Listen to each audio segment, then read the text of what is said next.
Becca, hello. Welcome to the podcast. Thank you so much for having me, Melanie. It's such a pleasure to be here. It is such a privilege. We're talking about what you do for work, and you do so much. It's an inspiration, all of it. So let's start with what you do. Yes. So I am the founder of a retreat company called Thrive Collective. And I love that name because I really do believe that we as human beings and as souls that chose to be here, we're not just meant to like survive this life and white knuckle this life. We were meant to thrive and really be living in our joy and inspiration. So the Thrive Collective is what I came up with, and I am a retreat host. So what I do is I partner with different teachers in the most incredible sacred locations of the world. Most of them are, different each time, and we host retreats. So, like, think all different types of modalities and healing. Everything from like yoga to nutrition workshops. I'm actually leading a retreat next month in Costa Rica with a dating coach and hypnotist. Who is it? Her name is Shayna Richardson. She's absolutely incredible. I can tell you a little bit, but the short of it is I went through a horrifying breakup and actually started working with her as a private client. And actually this breakup, while extremely painful, was like my biggest breakthrough and actually led me to host retreats. But I started working with her, and this woman is amazing. She's like, she coaches clients on like, yes, helping the woman get the partner, but it's so much more than that. She really teaches you how to empower yourself and like create a life that you're so lit up by that you just magnetize everything, right? Like so So that's what we're going to be curious. doing. Let's learn right now because you learned from this person, and we all need to know, frankly. So many people had breakups after the pandemic or in the last while in these economic times. Maybe we would have had breakups anyway, but the various stresses don't help. So, but then the empowerment afterwards, that is really crucial, especially for women in particular, to own our empowerment. And it sounds like Worth such a greeting card, but you need to really, what did empowerment mean to you? Just want to go back to that because you make such good points. It's also like, you consider like where we're at when we're in stress. We might not be operating from like our like highest selves, we call it, right? And therefore, we wouldn't, because we attract what we are. So therefore, at that, operation of kind of stress and kind of from fear and kind of from lack, which is totally normal after a breakup or a trauma or anything, you're not actually going to attract the soulmate that is a match for your highest self, right? So it's like we have to learn, like to your point, like to become empowered, to love ourselves, to be so gentle with ourselves, to give ourselves so much grace and compassion. And from there, we can attract a match. So I mean, empowerment to me, and it's something that I've personally worked on, is like just really, yeah, it's like being so loving with myself. I am like a recovering perfectionist who also really has learned to tie my worth to my achievements. If I do something perfectly, if I look a certain way, I'm like, that's what society tells you to do. And as women, I think it's even, an added layer. But just, like cherishing myself for existing and buying myself a chocolate chip cookie, not because it's a treat, not because I like deserve it. Yeah, because I deserve it. Just because I exist, just because I love myself and I want to give myself a treat. So like, I think empowerment is that. It's kind of like removing the ties from like, I am worthy and deserving because I am successful in my business or, and really it comes from within you, right? Yes, and we want to be successful in business. It's better than being not successful. Course. However, we are still valuable human beings regardless. And It sounds like part of what you reminded yourself of is that we need to value our humanity and then also become the type of person that we want to meet. Exactly, exactly, and also that at the end of the day, like, everything comes from within you. You know, for a long time I would reach outside of myself for validation and for worth and for, and with like social media culture, it's really difficult. It's easy to do that. It's easy to compare yourself to other people, and like, try to get that validation from outside, but it's doesn't work long term. So I really believe that we actually have to kind of get rid of the noise and all the external kind of BS and go within to find our answers, because I believe that all of us have the answers within us. And that's one reason why I created retreats, because when you step away from your daily life and you're immersing yourself in a beautiful different culture and wonderful community of like-minded people, and you're just pouring love and care into yourself, you really reconnect with you, and from there, from that place, you feel full and you can, get a lot of clarity, and yeah, it's amazing. Do you think part of the clarity on a retreat is that you're not absorbing the views, the preferences of the people who know you, and you have space to just ask, what is there beyond what our current circle demands? I think yes. I think yes, that's huge. I think also in addition to just like slowing down and giving ourselves space. Like I've moved to Paris, and I moved from New York City, and when I was in New York City, my entire day and night was scheduled. It was like meeting to meeting, right? And in that rat race, whatever you wanna call it, there's no time to, like, reflect on, like, how do I feel? I mean, like, even just, like, connecting with our bodies and saying, like, "Does this feel right to me?" Like, so I think your point is spot on, and it's, like, giving ourselves space and time to kind of, like, sit and, like, reflect on our lives. Do we like this? Does this, person serve me? Do I maybe want to do something different in my career? What does that look like? I mean, when I went on my first yoga retreat, and it was a 3-night yoga retreat, and also I had a lot of biases before. I was like, yoga retreat's not for me, but I'm so happy I went. I don't know. I think I had this idea, and maybe it was because of, like, media, of, like, what a yoga retreat was, like, "Oh, it's for, like, vegans and hippies and, like, the people that have done 200-hour yoga training." Like, I'm not a yogi, I was, like, a gym girl, But it was all totally wrong, and I remember so specifically, there's this, like, one moment that stands out on the 3rd day. I went to the beach. We were, doing movement, and I was just like meeting the most incredible women and so supported and eating beautiful plant-based foods, and just like, it was in Mexico, the sun and the sea and sunset swims. And I went to the beach by myself with a little journal, and I sat down, and I had like a lot of space, and I literally wrote to a letter to myself, my present self from my future self. Dear Becca, I love you so much. I'm so grateful for you. This is what you need to do to achieve your dreams. And I literally wrote out like the steps that I then took to create this retreat company, which is like absolutely lighting my heart on fire. But it was so crazy. It was like, I think it was the space to be able to, like, just be like, oh my God, like these are the answers. And like literally wrote step one. The answers came to you. And I wanted to really reflect on something that you said, the myth busting.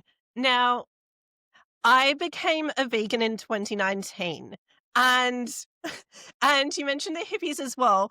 What I've learned, because I'm also very mainstream, you're not offending anybody. The thing is, Yeah, I'm a if hippie now. thinking about That being a vegan. and you're also from the marketing world. I feel like we can end up very proper, but very woo-woo at the same time. And I think the reason why that's so appealing to us ambitious types is because no one is telling you to hold a sign campaigning for anything. It's more having more leaves in your meal will help you. Having the Fun. brown rice. Also such a freak about gut health, like, I mean, you know this, Melanie, like, your brain and your gut are always communicating, and I actually, like, a while back, I saw an herbalist, his name is Hector, he's absolutely an incredible human being, he's based in New York, and I remember that when I started applying what he was telling me, which was what you said, more leaves, more seeds, more nuts, more plants in my diet, my mental health improved like, drastically. Yes, My bloating went down, like, my whole, like, shape of my body changed too, not that that's the, most important thing, but it it was helps. incredible. It's It shows incredible. that you're healthy. We're not looking like Barbie here. It's that we're No, no, no. healthy. We're healthy, and also all the different, like there are so many different, like, microbes in your system that want all of these different leaves and nutrients, and when you don't eat enough plants, you're robbing them, like yeah, so I'm totally with you. Totally. It shifts your mindset and seriously, it will make you so much more attractive to your career and the world. It's wild. It's great to see that it clears your mind. I'll let you know, Becca, that I dropped 20 kilos by just switching to whole plants. 20 So kilos. wild. I mean, that's insane. It's also, like, everybody's different. Like, I actually do, like, really enjoy meat and, like, fish and, eat, like, it everybody's different, but when you start, like, listening to your body and giving it, like, what it wants, and for you, it sounds like this is the perfect diet, your body responds. You drop excess weight, you drop the bloat, you feel more clear and, like, yeah, Yes. that's And it amazing. becomes your normal. So I think the one thing everybody should agree on is to just eat real food at a minimum. Real Yes. food. Mm. I will say one thing though, just like a fun little devil's advocate. I got a little bit too crazy on the, diet culture. I mean, I was pretty heavy growing up and it kind of like messed me up a little bit. And in high school, I dropped a lot of weight. I got the braces off and all of a sudden the world opened up to me and I was getting attention from different, it was like everything was easier and it kind of I went, "Oh, I get it now." So be beautiful in order to thin and beautiful in order to have an easier life. So from like, if I want to say 15 to like maybe my late 20s, early 30s, I was like, okay, this needs to be a priority. And so I got very into like tracking my macros, weighing things on the food scale, being very almost like over obsessive about it. And one thing that has been so beautiful about this transition to Europe, moved to France. I moved in oh my gosh, beginning of September. I have completely like cut all of that. I'm not tracking anything. I'm, like, really intuitively listening to my body, which before I was terrified of because Melanie, I was like I had this limiting belief that, like, okay, if I don't control every little aspect, like, I'm gonna be I'm gonna blow up. I'm gonna gain 50 pounds, whatever, and it's not true. So, the other day, I just wanna, like, celebrate myself here in your presence.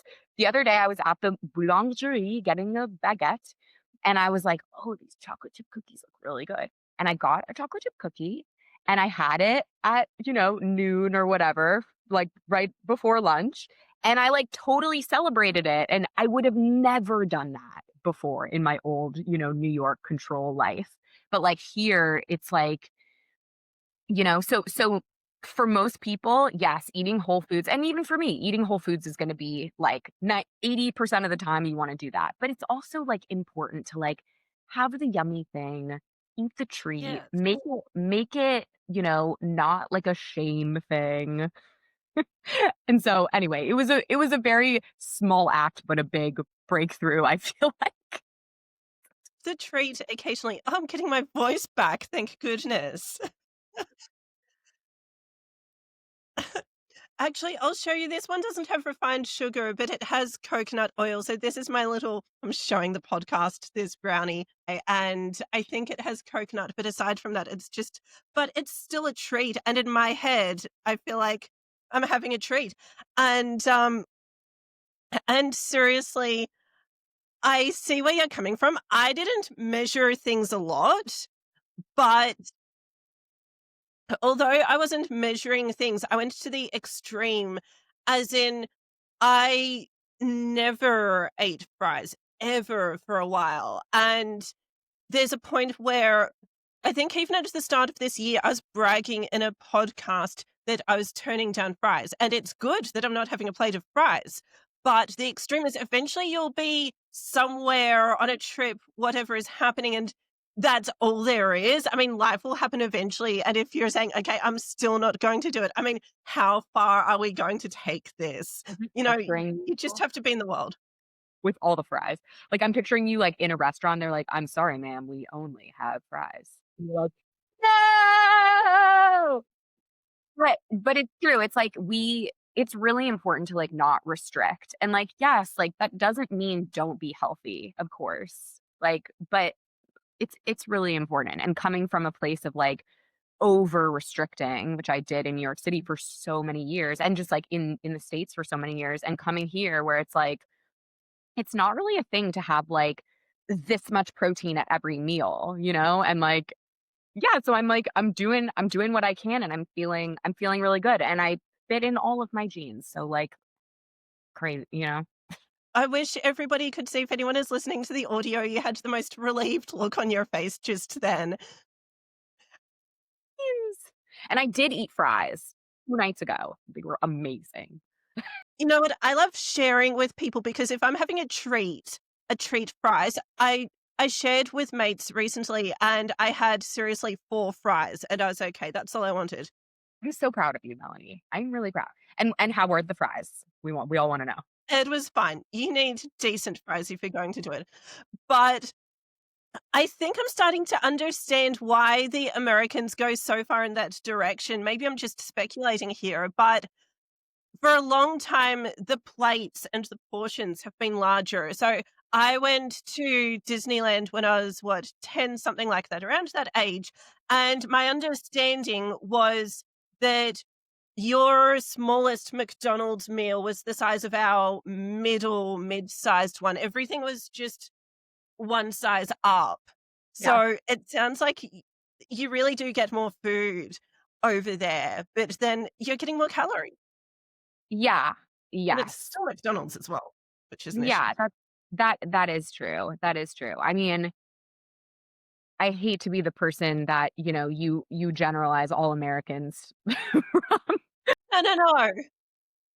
But yeah, portion sizes are much bigger. I mean, even in terms of, like, desserts, I'm noticing, like, the Really? desserts in France versus the desserts in New York, when you order, like, a slice of cake or something, it's probably like half the size, which is really interesting. I think America, there's this, like, notion that, like, you wanna get more for your money, and, like, Right. that's not always the best way to do things, right? Like, in my opinion, and I'm, like, learning this now, I wanna get the most value for my money, not the most, like, excess, right? But, yeah, I mean, people are different. I think people see, like, more substance as more value And often. perhaps more calories as well, because I found if I'm getting a big pile of roasted cauliflower that didn't have too much oil on it, I don't know if that's going to make me fat. Yeah. Yeah. But it's funny because we've ended up just talking about food so much, and it is really important. But I mean, I'm amazed by how many things aligned, and I just I know you're focusing on your retreats, but it's worth acknowledging that you work in corporate marketing. I did work in corporate marketing even a couple of years ago. I kind of miss it, and I'll still do that a bit, but you're doing all this wellness stuff, and I feel like we have all these parallels. And do you find that dedicating yourself to the wellness space, is that helping you to then thrive more everywhere else? Oh, yeah. I mean, like, first of all, like, I can't turn away from wellness anymore. I can't turn away from, like, my own healing journey anymore. It's like I've seen the sign, it's the only option is to, like, move towards it, and I've always been so passionate about my own wellness. I have always, like, loved personal development and growth and, like, learning about, like, why do I do this specific pattern, and where does it lead me, and how could I maybe make some changes, and I mean, excuse me, my real goal is to, like, what is the shortest distance to more love, joy, inspiration, and just, like, living a life of, like, just lit upness. That's not a word, but you get it, you know? And Make I lit upness, light, joy, inspiration, passion. I wanna live, like, passion on fire. Like, that is how I wanna live every day in inspiration. That is what I want. And I find that the answer, or rather the path to get there, is healing yourself and feeling well and feeling happy. I mean, just like take an example when you're in a bad mood and you're looking down and you're walking the street and you're grumbly and whatever, you notice that not a lot of beautiful opportunities happen. Or, maybe you have like a little scuffle with someone, maybe you bump into someone and it's like, the world, everybody sucks, like it's like what you focus on expands. Yes. Or you this just happened to me yesterday. I was like, I don't know, just like walking along and looking around and saw, one beautiful building that I'd never seen before on a street I always walk by. I mean, Paris is pretty beautiful and romantic, so it's hard not to miss. And then, I was looking up and I was like smiling at this church and I looked down and there was a woman walking towards me and she like acknowledged my smile and we just like smiled so brightly at each other and like it was like just a beautiful moment and I felt like it kept contributing to like and then I got a text from my friend that I was thinking about, "Oh, I miss you so much." It was like that's the way I wanna live. So focusing on feeling well and happy, I think is the answer. And when you're feeling well and happy, it ripples out to everything that you touch and everyone that you touch, I believe. Um, and then, yeah, so the long and the short answer is yes. I absolutely believe that focusing on wellness helps everything else. Um, but what I'm most passionate about and yes, Melanie and we talked about my marketing company also, which I'm still doing and I do PR as well. But the thing that's really lighting my heart on fire is this retreat company because I went on a retreat at a very dark point in my life and I just found so much healing and transformation and creating more space in the world for I have 2 retreats on that are women only, but I'll start to do co-ed pretty soon.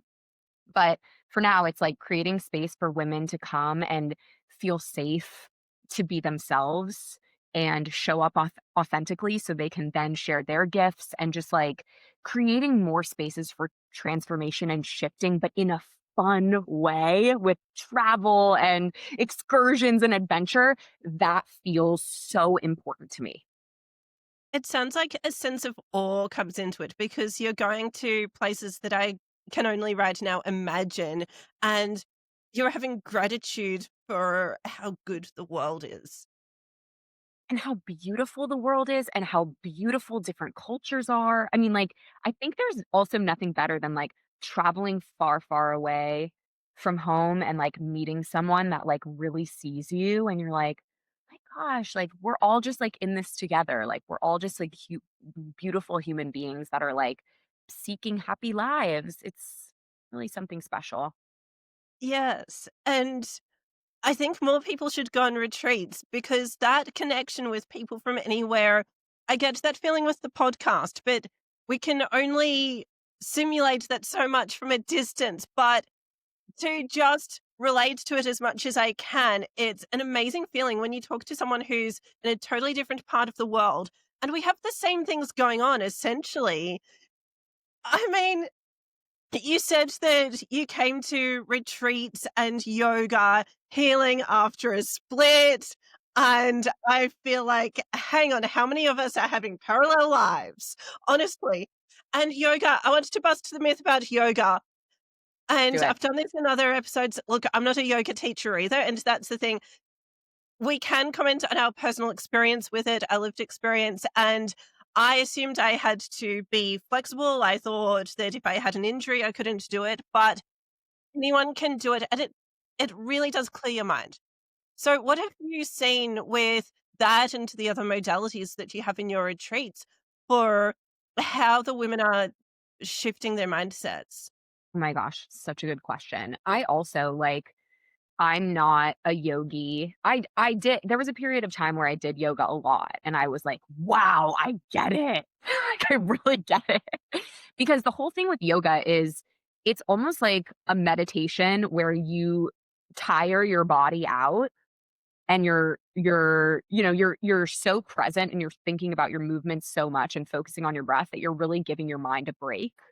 And then someone told me that kind of like shifted my whole mentality on yoga, but someone told me that the most important part of yoga is shavasana. So you tire your body out and you're like trying to, clear your mind and focus on the present moment. And then at the end in Shavasana, you just completely let things go. And that's the most important moment. And it's like a meditation where you actually like are able to clear your mind. And when you're able to clear your mind, because our thoughts are not us, our thoughts are a lot of like monkey mind stuff. When you're able to like fully clear your mind, that's you knowing yourself, which I think is so beautiful. And so it's like, in this course of an hour or however long you practice yoga, you're like at this end, these few moments at the end, like really meeting yourself. And how beautiful is that?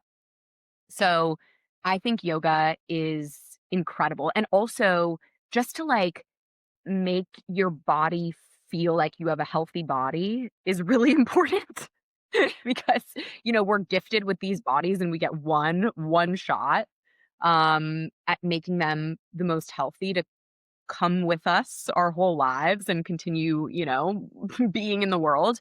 And yoga is beautiful for, stretching and elongating our muscles and improving mobility and flexibility.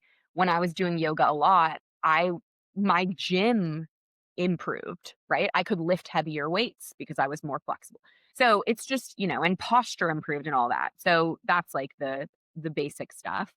Um Do I you think mind if movement. I Yeah, please, please, please. I'll Sorry. pop something in? It's all Rambling good. So, on and on until you stop well, I me. do that too with 2 rambling, Ram people. Okay, so I will clarify that we're talking here about the yoga asana, the physical Yeah, practice, because yoga has a philosophy behind it, and frankly, it's important to everybody should trust in something beyond themselves. We all need some sort of framework, so if you have no spirituality, then it's a great starting point of, here are a few ways to kind of be nice to the planet and humanity, things like that. So that really helps. So things like that, or even the breathing, the way you breathe, that it could help your gym anyway, but I know that you're partly talking about the very physical. physical practice on the mat where you're moving around, the sort of thing you'll see on Instagram, but it does really help. And you can did you find that you improve over time? And I'll let you know my experience, and I'm curious if you saw anyone else having this experience. I was the opposite of sporty my whole life. I mean, I just could not stick with I couldn't throw a ball, I couldn't do anything, full stop. I was the first to Dude, get puffed out running. It was so bad, but there's something about yoga, you can be completely not athletic, and yet you end up really improving and feeling stronger, and when you feel physically stronger, you feel like you can handle life a bit more. yes, and also connected to your body, which I think is really important. And I mean, I struggle with this too, this kind of like disconnection, like going back to like the macro counting. I wasn't paying attention to my hunger cues because I was prepping what was appropriately weighed, and I was eating it, and that was so, like, and you can't go through life without being connected to your body, that's some crazy. So, yoga also, and again, I'm talking about the physical because this is kind of like what I know.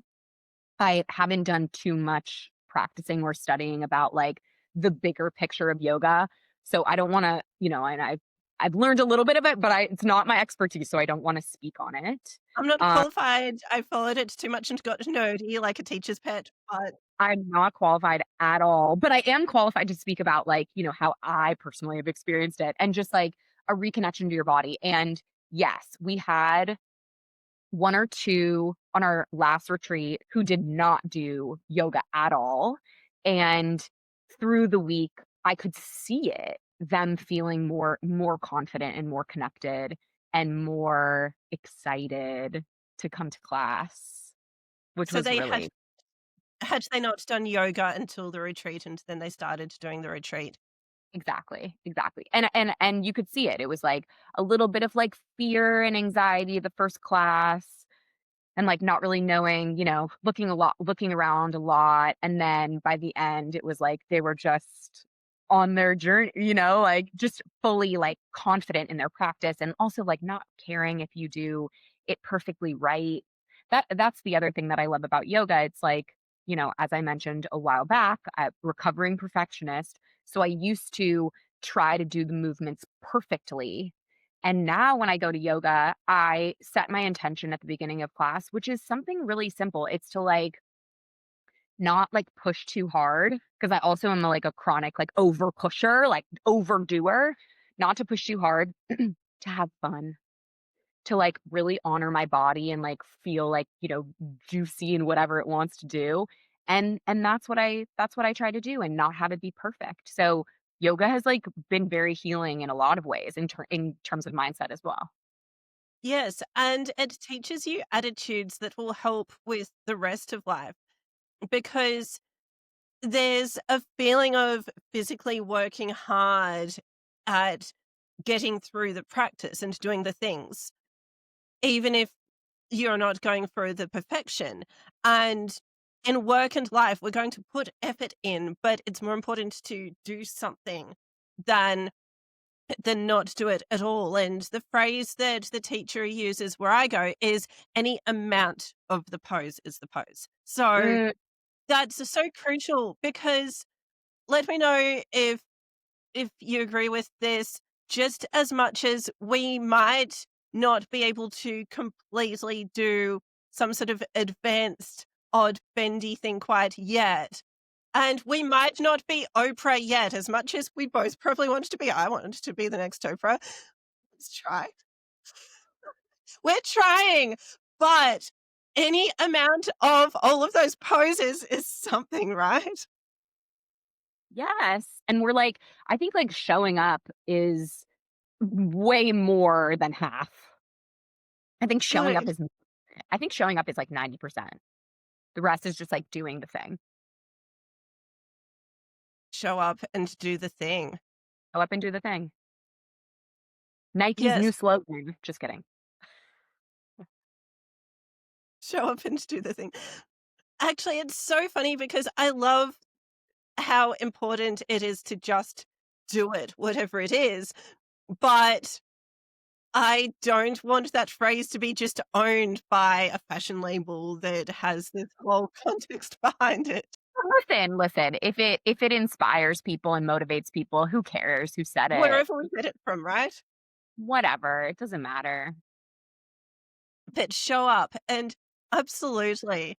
And I think, you know, part of what I had to learn is to basically ease up on some of the fear. And sometimes fear is real, but push through the fears and the emotions. And for you, it was you look up and see the buildings and you hear from someone you care about, you're connecting with the world.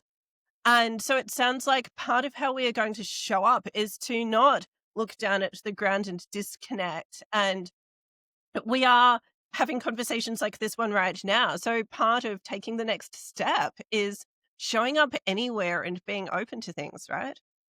Yeah, and I'm not saying, like, to be delusional and not look at the dark things in your life because that's really important too. It's important to look at the shadows and, like, feel the fear that comes up. It is, like, you gotta acknowledge it, but I really do believe that whatever you focus on expands. So, when you're in that place of fear, like, it's your choice if you wanna shift to feeling grateful. It's your choice. It's also your choice to stay in that fear. But I find that, okay, I acknowledge you fear your I can't remember, maybe it was Brené Brown or something, but it was like, Or Liz Gilbert talked about some sort of anxieties around creativity. It yeah, was something like, "Okay, you're welcome to sit here, but you're not steering," something like that. yes, that's it. I was gonna say, like, you're not gonna drive the car. Like, listen, you are allowed to sit here and be here with me and go on this road trip, but you are not driving the car. And I just, like, always remembered how impactful that was. Like, yeah, like, there's always gonna be, like, anxiety and stress and stuff that comes up, but, like, acknowledge and then, like, redirect your focus because it is just not helpful to move and live from that place of fear. It's unproductive. Yes, and you still I think that you need to show up and do what you can and be kind to yourself for what you are doing because you are doing so many different types of work and it's amazing, and you don't put the pressure on yourself to do only one type of work, and no, and I'm not going to say I'm going to only do the podcast, I'm doing other things as well, so I think we all have something that we sort of have emotions about. And it's so important to say, okay, we can keep some perspective, but we're still going to aim for more. I do want to say that we are still aiming for more, even though we are being kind to ourselves. Yes, and I think that's really important.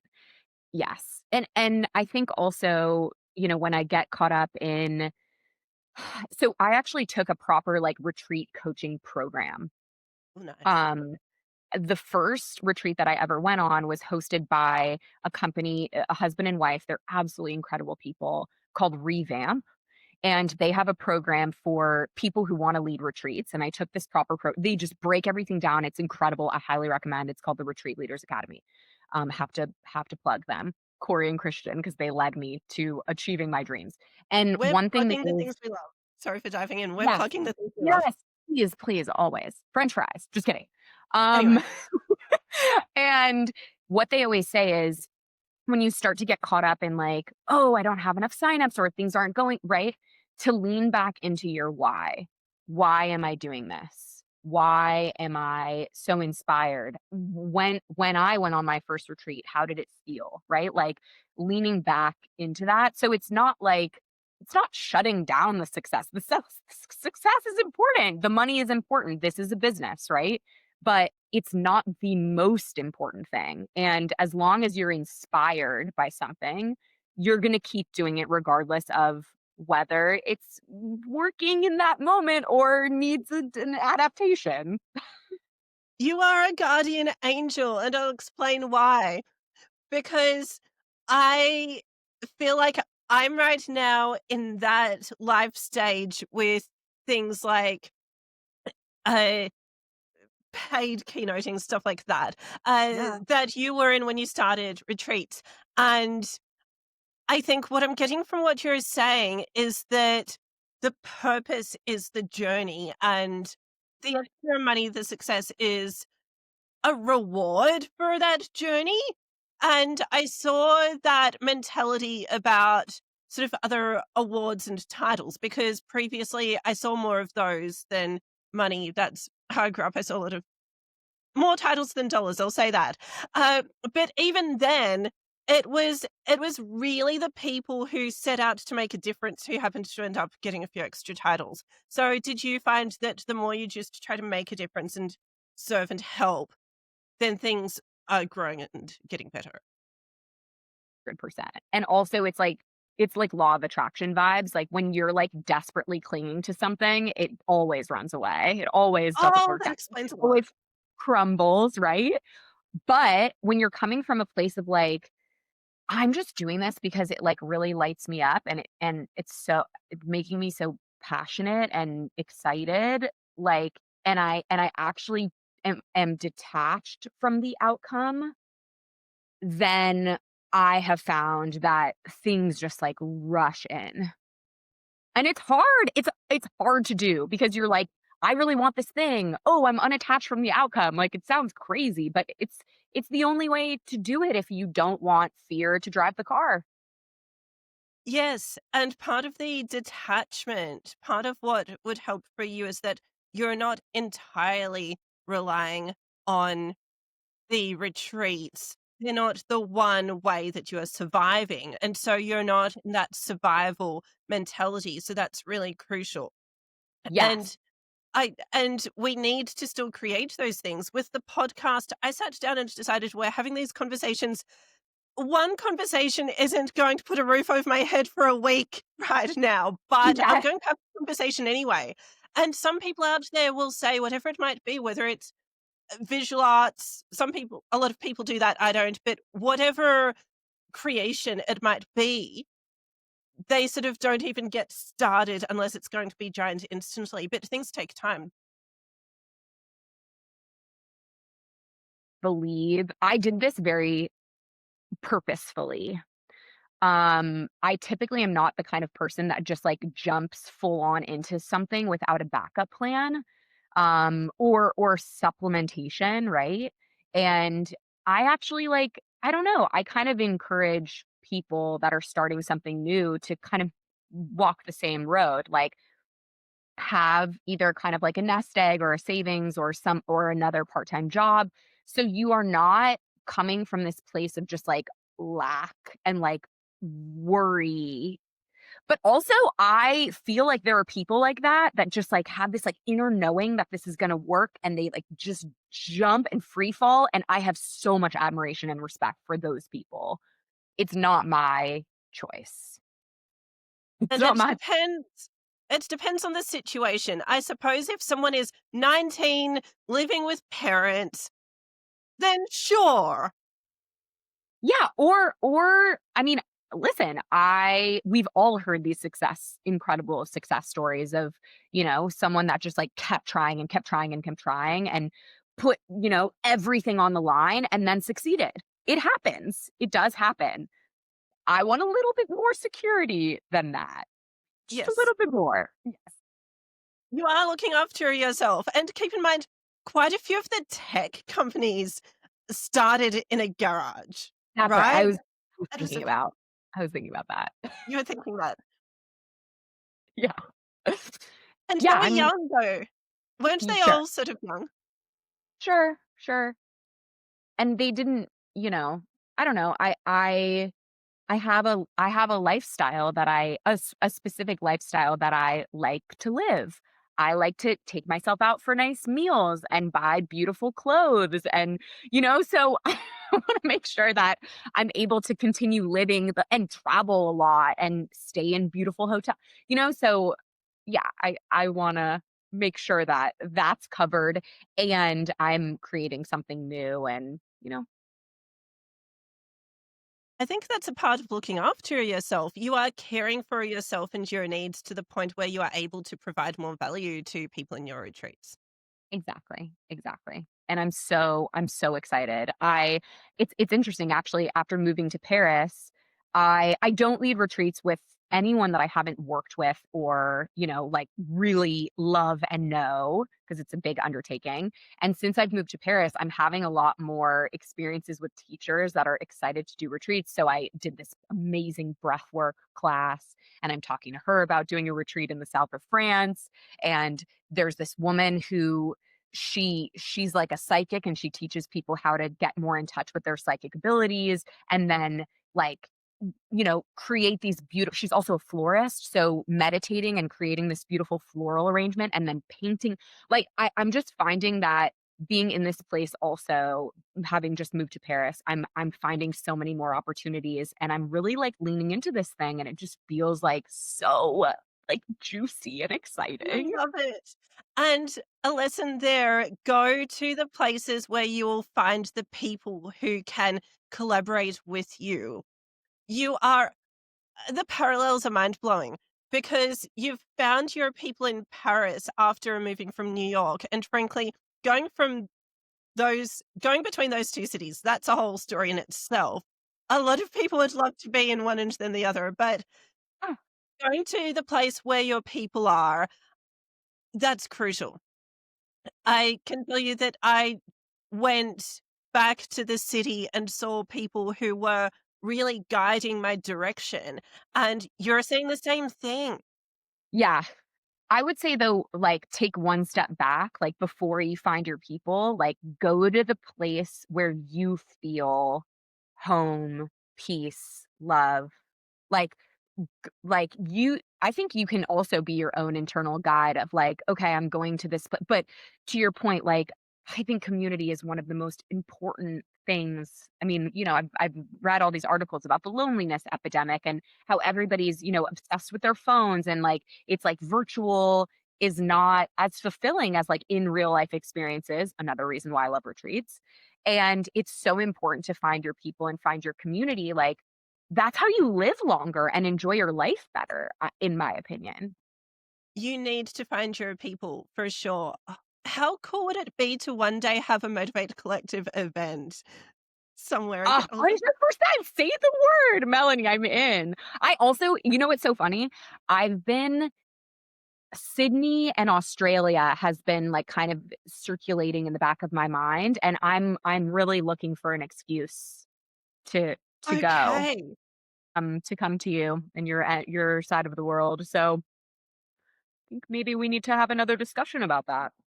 we will talk. Okay, that is such a sign because seriously, just in recent weeks, a bunch of signs were telling me I have to make an event in Sydney. And I moved out of Sydney at the end of 2017.